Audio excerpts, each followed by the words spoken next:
I was told by my Prime Minister that it's insensitive to bring up climate change in the wake of the Fort McMurray fire. But apparently, it's not insensitive for oil industry boosters to exploit the tragedy, writing moving accounts of how fossil fuel companies, after years of destroying a large chunk of Alberta's forest, poisoning its rivers, making billions in profits, then laying off tens of thousands of its workers, heroically dedicated some of its pocket change to helping its workforce not die.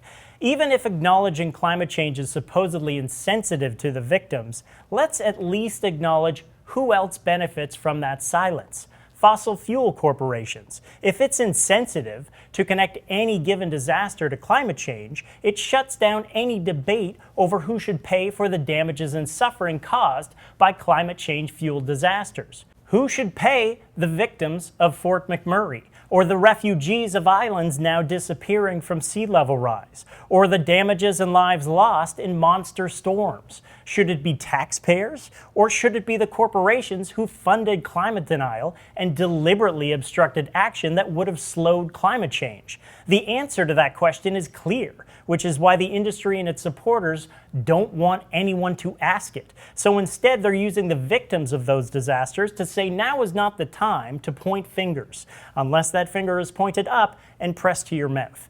But now is the time to point fingers because we know where to point them, and we're almost out of time.